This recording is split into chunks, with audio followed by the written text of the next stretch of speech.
चंडिकाय।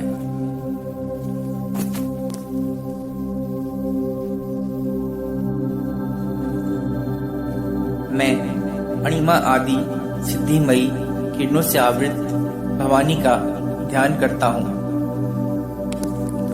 उनके शरीर का रंग लाल है, नेत्रों में करुणा लहरा रही है तथा हाथों में पाश, अंकुश, बाण और धनुष शोभा पाते हैं। ऋषि कहते हैं, चंड और मुंड नामक दैत्यों के मारे जाने तथा बहुत सी सेना का संहार हो जाने पर दैत्यों के राजा प्रतापी शुंभ के मन में बड़ा क्रोध हुआ और उसने दैत्यों की संपूर्ण सेना को युद्ध के लिए कूच करने की आज्ञा दी। वह बोला, आज उदायुध नाम के 86 दैत्य सेनापति अपनी सेनाओं के साथ युद्ध के लिए प्रस्थान करें। कंबू नाम वाले दैत्यों के 84 सेना नायक अपनी वाहिनी से घिरे हुए यात्रा करें। 50 कोटि वीर्य कुल के और 100 धौम्र कुल के असुर सेनापति मेरी आज्ञा से सेना सहित कूच करें। कालक, दौरहद, मौर्य और काल के असुर भी युद्ध के लिए तैयार हो मेरी आज्ञा से तुरंत प्रस्थान करें। भयानक शासन करने वाला असुरराज शुंभ इस प्रकार आज्ञा दे सहस्त्रों बड़ी बड़ी सेनाओं के साथ युद्ध के लिए प्रस्थित हुआ। उसकी अत्यंत भयंकर सेना आती देख चंडिका ने अपने धनुष की टंकार से पृथ्वी और आकाश के बीच का भाग बुझा दिया। राजन, तदंतर देवी के सिंह ने भी बड़े जोर जोर से दहाड़ना आरंभ किया। फिर अंबिका ने घंटे के शब्द से उस ध्वनि को और भी बढ़ा दिया। धनुष की टंकार, सिंह की दहाड़ और घंटे की ध्वनि से संपूर्ण दिशाएं गूंज उठी। उस भयंकर शब्द से काली ने अपने विकराल मुख को और भी बढ़ा लिया तथा इस प्रकार वे विजयिनी हुई। उस तुमुल नाद को सुनकर दैत्यों की सेनाओं ने चारों ओर से आकर चंडिका देवी, सिंह तथा काली देवी को क्रोधपूर्वक घेर लिया।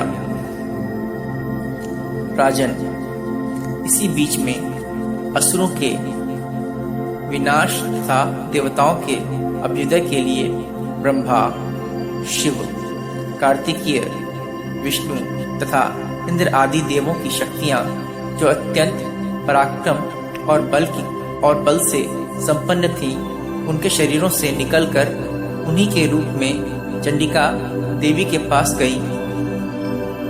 जिस देवता का जैसा रूप, जैसी वेशभूषा और जैसा वाहन है, ठीक वैसे ही साधनों से संपन्न हो उसकी शक्ति असुरों से युद्ध करने के लिए आई।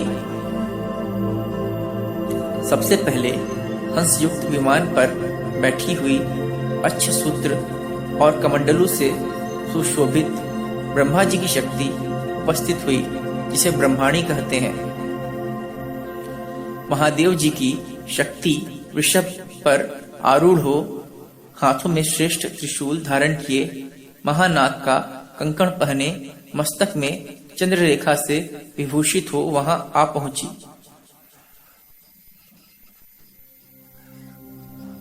कार्तिकेय जी की शक्ति रूपा जगदम्बिका उन्हीं का रूप धारण किए श्रेष्ठ मयूर पर आरूढ़ हो, हाथ में शक्ति लिए दैत्यों से युद्ध करने के लिए आई। इसी प्रकार भगवान विष्णु की शक्ति गरुड़ पर विराजमान हो, शंख, चक्र, गदा, शाडंग धनुष तथा खड़ग हाथ में लिए वहां आई। अनुपम यज्ञवाराह का रूप धारण करने वाले श्री हरि की जो शक्ति है, वह भी वाराह शरीर धारण करके वहां उपस्थित हुई। नारसिंही शक्ति भी नृसिंह के समान शरीर धारण करके वहां आई। उसकी गर्दन के बालों के झटके से आकाश के तारे बिखरे पड़ते थे। इसी प्रकार इंद्र की शक्ति वज्र हाथ में लिए गजराज ऐरावत पर बैठकर आई। उसके भी सहस्त्र नेत्र थे। इंद्र का जैसा रूप है वैसा ही उसका भी था। तदंतर उन देव शक्तियों से घिरे हुए महादेव जी ने चंडिका से कहा, मेरी प्रसन्नता के लिए तुम शीघ्र ही इन असुरों का संहार करो। तब देवी के शरीर से अत्यंत भयानक और परम उग्र चंडिका शक्ति प्रकट हुई, जो सैकड़ों गिदड़ियों की भांति आवाज करने वाली थी। उस अपराजिता देवी ने धूमिल जटा वाले महादेव जी से कहा, भगवान, आप शुंभ निशुंभ के पास दूत बनकर जाइए और उन अत्यंत गर्वीले दानव शुंभ एवं निशुंभ दोनों से कहिए, साथ ही उनके अतिरिक्त भी जो दानव युद्ध के लिए वहां उपस्थित हों, उनको भी यह संदेश दीजिए, दैत्यों, यदि तुम जीवित रहना चाहते हो तो पाताल को लौट जाओ। इंद्र को त्रिलोकी का राज्य मिल जाए और देवता यज्ञ भाग का उपभोग करें। यदि बल के घमंड में आकर तुम युद्ध की अभिलाषा रखते हो तो आओ, मेरी शिवाएं तुम्हारे कच्चे मांस से तृप्त हों। चूंकि उस देवी ने भगवान शिव को दूत के कार्य में नियुक्त किया था, इसलिए वह शिवदूती के नाम से संसार में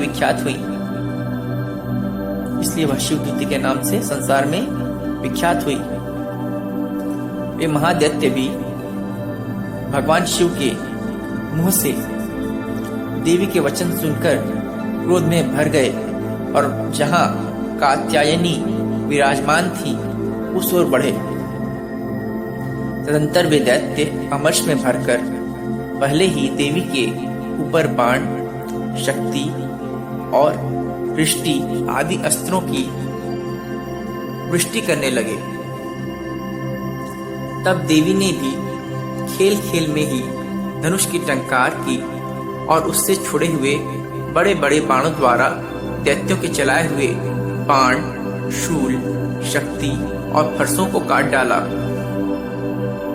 फिर काली उनके आगे होकर शत्रुओं को शूल के प्रहार से विदीर्ण करने लगी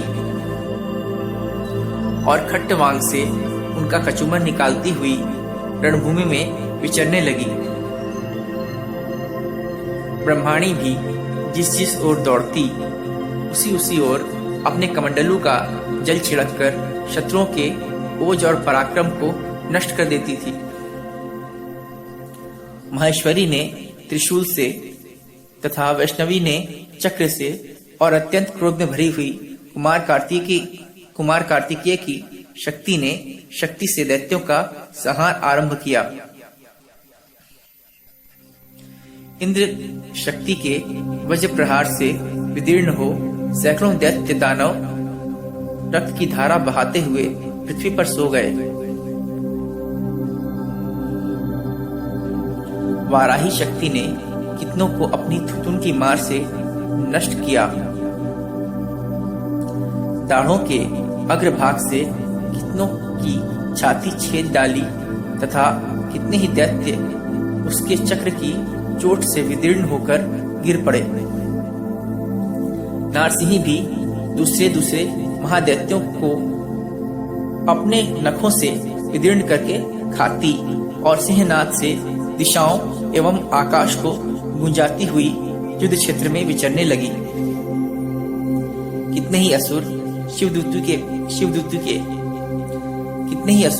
शिवदूती के प्रचंड अट्टहास से अत्यंत भयभीत हो पृथ्वी पर गिर पड़े और गिरने पर उन्हें शिवदूती ने उस समय अपना ग्रास बना लिया। इस प्रकार क्रोध में भरे हुए मातृगणों को नाना प्रकार के उपायों से बड़े बड़े असुरों का मर्दन करते देख दैत्य सैनिक भाग खड़े हुए।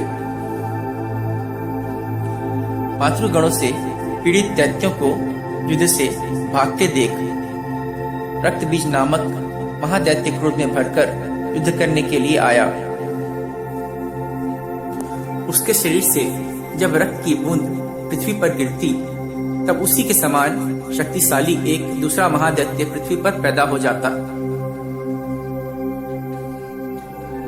महासुर रक्तबीज हाथ में गदा लेकर इंद्र शक्ति के साथ युद्ध करने लगा। तब ऐन्द्री ने अपने वज्र से रक्तबीज को मारा। वज्र से घायल होने पर उसके शरीर से बहुत सा रक्त चूने लगा और उससे उसी के समान रूप तथा पराक्रम वाले योद्धा उत्पन्न होने लगे। उसके शरीर से रक्त की जितनी बूंदें गिरी उतने ही पुरुष उत्पन्न हो गए। वे सब रक्तबीज के समान ही वीर्यवान, बलवान तथा पराक्रमी थे। वे रक्त से उत्पन्न होने वाले पुरुष भी अत्यंत भयंकर अस्त्र शस्त्रों का प्रहार करते हुए महामातृगणों के साथ घोर युद्ध करने लगे। पुनः वज्र के प्रहार से जब उसका मस्तक घायल हुआ तब रक्त बहने लगा और उससे हजारों पुरुष उत्पन्न हो गए। वैष्णवी ने युद्ध में रक्तबीज पर चक्र का प्रहार किया तथा ऐन्द्री ने उस दैत्य सेनापति को गदा से चोट पहुंचाई। वैष्णवी के चक्र से घायल होने पर उसके शरीर से जो रक्त बहा और उससे जो उसी के बराबर आकार वाले सहस्त्रों महादैत्य प्रकट हुए, उनके द्वारा संपूर्ण जगत व्याप्त हो गया। कौमारी ने शक्ति से, वाराही ने खड़ग से और माहेश्वरी ने त्रिशूल से महादैत्य रक्तबीज को घायल किया। क्रोध में भरे हुए उस महादैत्य रक्तबीज ने भी गदा से सभी मातृ शक्तियों पर पृथक पृथक प्रहार किया। शक्ति और शूल आदि से अनेक बार घायल होने पर जो उसके शरीर से रक्त की धारा पृथ्वी पर गिरी, उससे भी निश्चय ही सैकड़ों असुर उत्पन्न हुए। इस प्रकार उस महादैत्य के रक्त से प्रकट हुए असुरों द्वारा संपूर्ण जगत व्याप्त हो गया।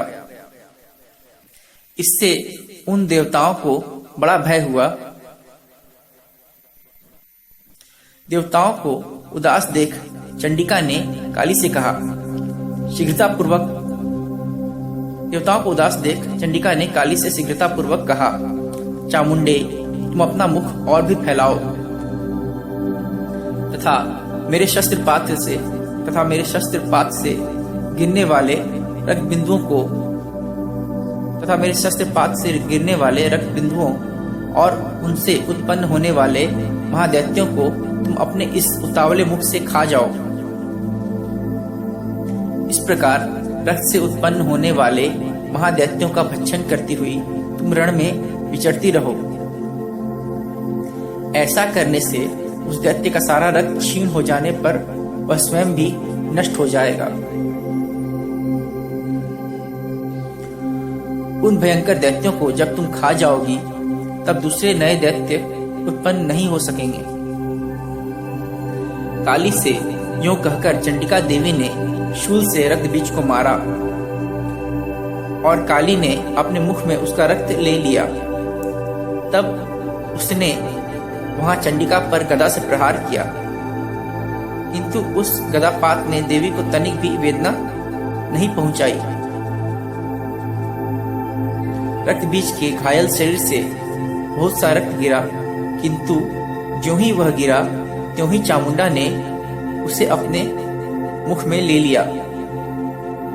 रक्त गिरने से काली के मुख में जो महादैत्य उत्पन्न हुए उन्हें भी वह चट कर गई और उसने रक्तबीज का रक्त भी पी लिया। तदंतर देवी ने रक्तबीज को, जिसका रक्त चामुंडा ने पी लिया था, वज्र, बाण, खड़ग तथा रिष्टि आदि से मार डाला। राजन, इस प्रकार शस्त्रों के समुदाय से आहत एवं रक्तहीन हुआ महादैत्य रक्तबीज पृथ्वी पर गिर पड़ा।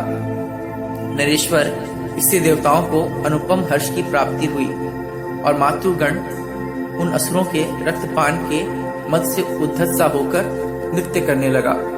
ओम नमः चंडिकाय।